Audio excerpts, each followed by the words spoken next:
and welcome to another gameplay review on the Virkayu gameplay channel. And in this one, in contrast to the last video, which would have been an Ivern macro fiesta of support gaming, we have the edgy boy, Rossi boy, coming forth with the Conqueror rune page of, well, the most standard ones you can have. And we're going to look to close games fast, even if you're a snowballing jungler. Why? Well, most people are early game junglers. And they say, how do I close by 15-20 minutes? And I say, well, this is how you do it. And then they don't, and then they complain, and then they say, but I fell off a cliff. Now, where people get confused as, what is going on in level 1 metas?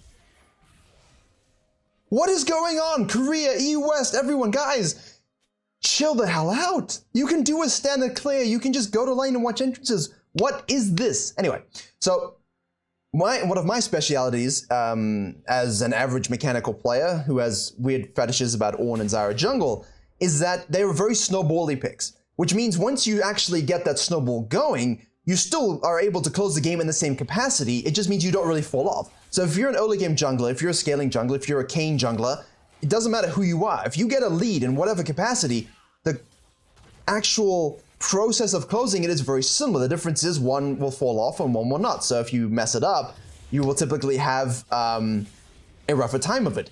Now, in this particular game, what we have is a KAYN, excuse me, getting leashed on the blue side, gets pinged out, and this is the best ward of all time. I love it. Mid laners who places, we love you. It lets us know if a jungler's going red Raptors blue side or red Krugs Raptors. She kites it towards the bush here. 99% she's going to a blue side. KAYN can assimilate this information deep within his AI database and now head to the bottom side as well. Double Q proc, drag the camp, hit W, let the burn talisman take its action. Here we have a 1v1 on the top side, so this could have been a situation where you might want to rotate to it, but because you're KAYN, it doesn't work out as well. You don't have that same inherent hit as a lot of other junglers without the super gap close or super CC, although you could do it. 100% you could do it, and KAYNs have been known to do red side ganks top lane in previous metas. In this situation, with the Diana going bottom side, I think it's actually nice just to make sure we stay reasonably close and we don't get out-farmed too much. However, we see bottom lane as low HP Caitlyn. You can see the health bars there. W misses. Probably should have held that a little bit longer. It doesn't really matter. Will be an absolute free kill with no sums. Diana is going to show up. Double kill. Q proc. Auto attack. Auto attack. Auto attack. Q is up. W is up. We hit all. That is annoying. That is so annoying. Very, very well played by the KAYN. So in this situation, you see, we had a very similar a thing to the Diana video we covered a few weeks ago where you did the blue side, I can go top lane. But, you know, you also have to factor in that there's other lanes and the enemy jungle 100% is sequencing in this direction. In the other case, the enemy jungle was sequencing up, which means it can make a lot more sense to impact this lane before the jungler gets there so that you can then say, haha, I got there first. Now I get your crab. Now I get your second crab. And now I've got my red side. So there's literally nothing for the enemy jungler to do. And it's a really big mental thing. But because Diana's going down, matching her in this case is nice, and obviously bot lane got low. I didn't click on it, but you guys should be using your F keys and clicking around the map to see that. You can always see over here. Now, we've got a lot of orbs. I wish we did see pure progress and replays. Right, that's the one request I have as a coach. Please give me that. Diana, in the meantime, because she died, has gone back to base involuntarily, and now has boots as well as an amp tome.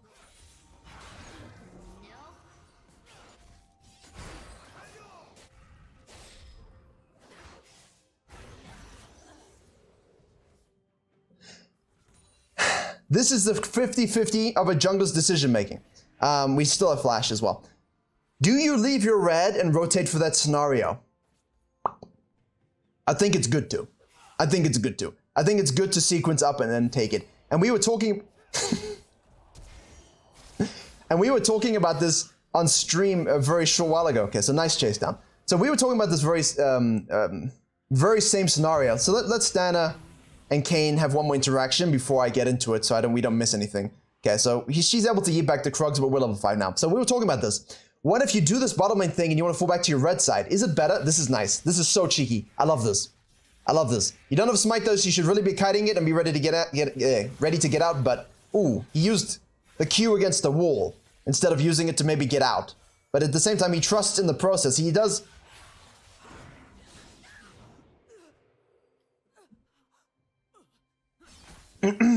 So that happened. And that's where champion knowledge, and I'm doing a champion pool video for the main channel, is greater than all. So most of the time, see me, in this case, I wouldn't have maybe taken that fight. I would have queued over the wall and maybe tried to just get out. But I love the hand in the cookie jar kind of counter jungling to try and sneak away a camp right under the enemy's nose. It's always really tilting and really good to do. Graves is the best at doing this. But obviously you can try and queue that wall to get out, E that wall if you're Graves, Nidalee W the wall.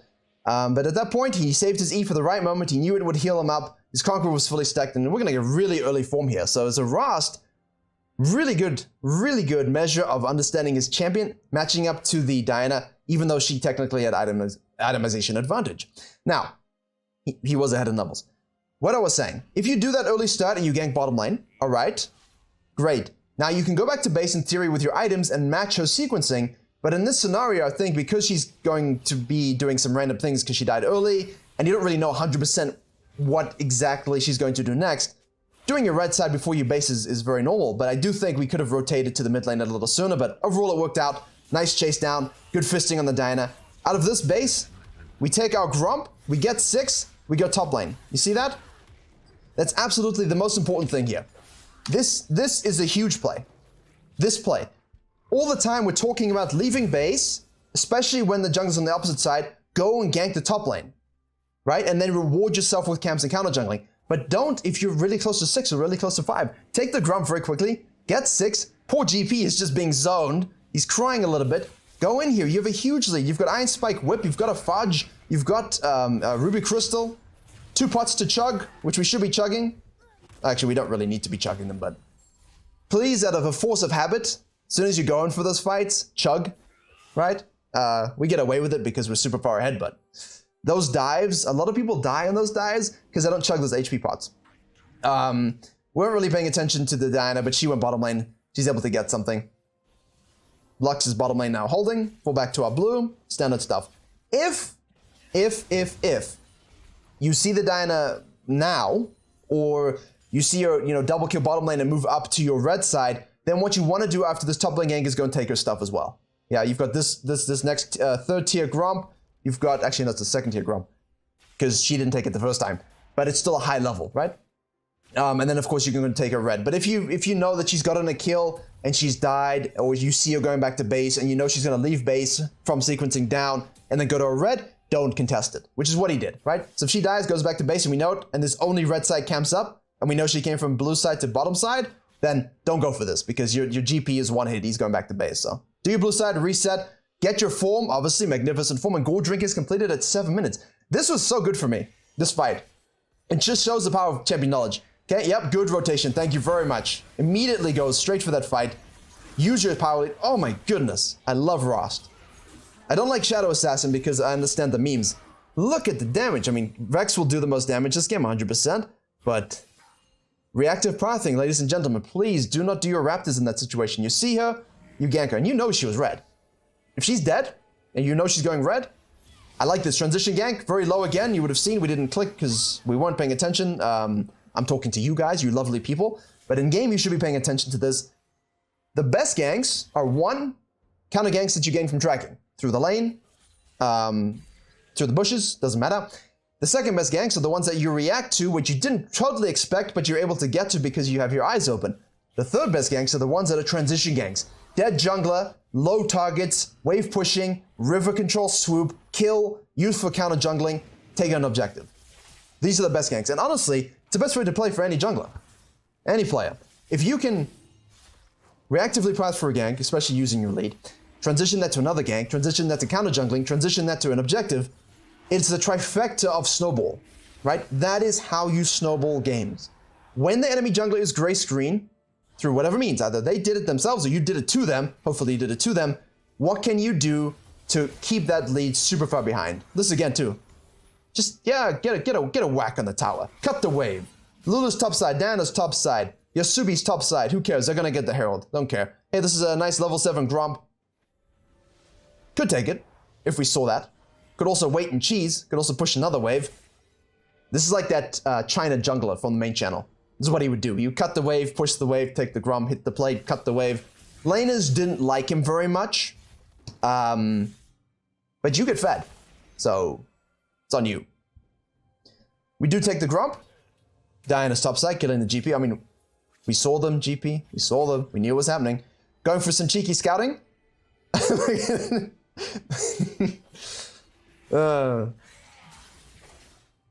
Very nice. I mean, you lose it, but this is what we call the ego play. I would not recommend most of you make this move, okay? Not with Lulu being top and Diana being top. That's a fun move. They really overcommitted to chase you, though. I didn't expect that either.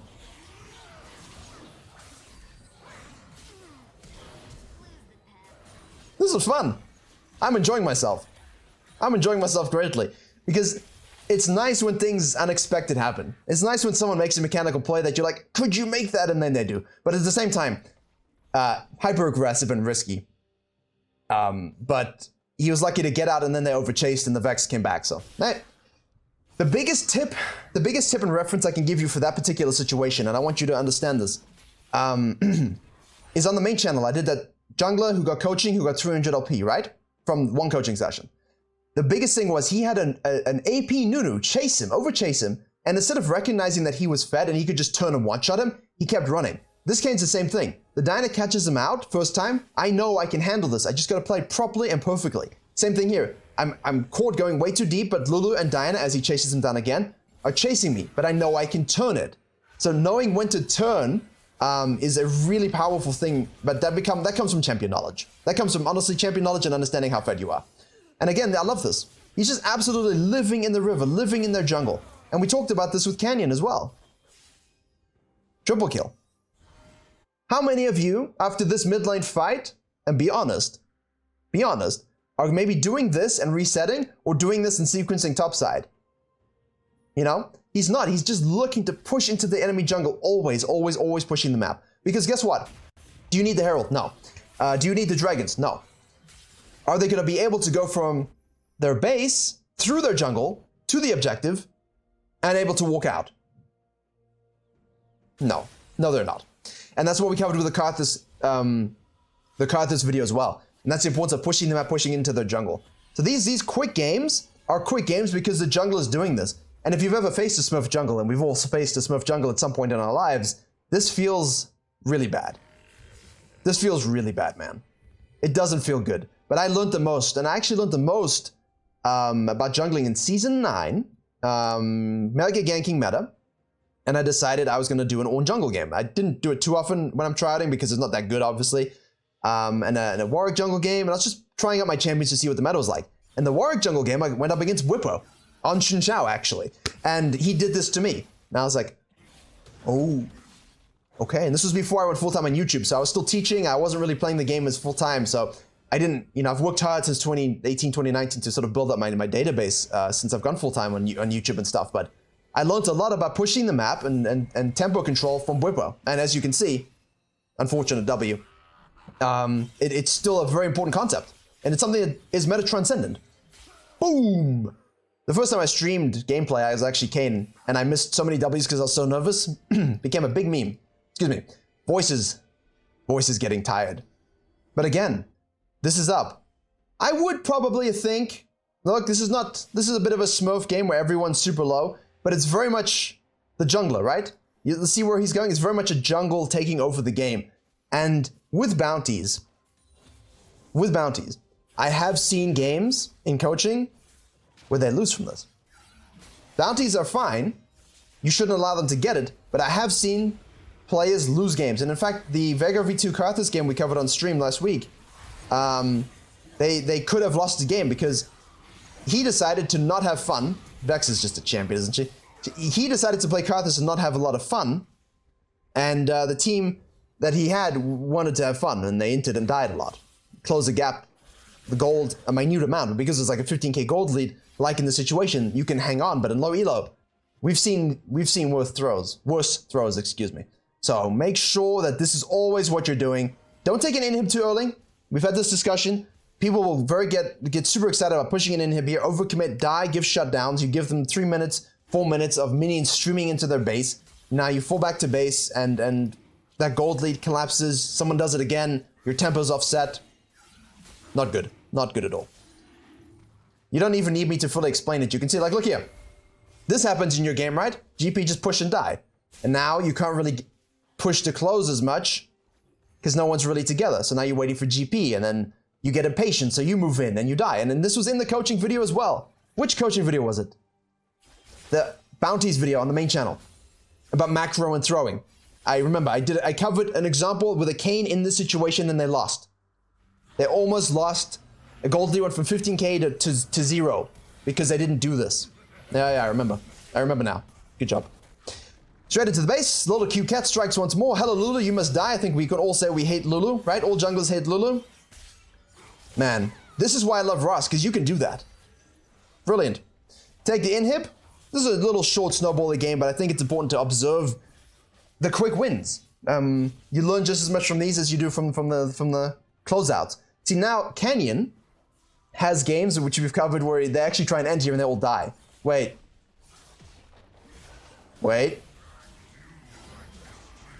See? Win wall. Nice try. Doesn't really work, but okay. You're trying to end. GP's on the top side fighting the Fiora. Okay, we're fine. I think we're fine. All right, well. There you go. A nice, quick Rust game on how to get super fed. Mechanically, know your champion obviously is a great benefit. That goes without saying. That's obvious information. But I think the power thing was very good early. He took the fights he knew he needed to take, and immediately, as soon as he had that lead and he knew that he could push the Diana out of her jungle, he did it. And he did it without remorse. He did it disrespectfully. Stop jungling fair, ladies and gentlemen. Stop jungling fair. Get your free wins. Easy mode. Rust. Better form, 100%. Okay, well, hopefully with the iPhone game plus this one, there's a lot of good information for you, but thank you very much for watching. I hope you're able to enjoy and learn something. I definitely love revising these kinds of games sometimes. It's good to see what 100%, 110% jungling can look like when you just want to steamroll with winning lanes, because when you have winning lanes, it's also a skill set to close games quickly, but there you have it. Please do like, share, and comment if you did. I already said that, didn't I? Thank you very much for watching. Check out both channels, coaching on Patreon, Twitch streams every week, and as always, I will see you all in the next tutorial. And now it's time for me to hydrate.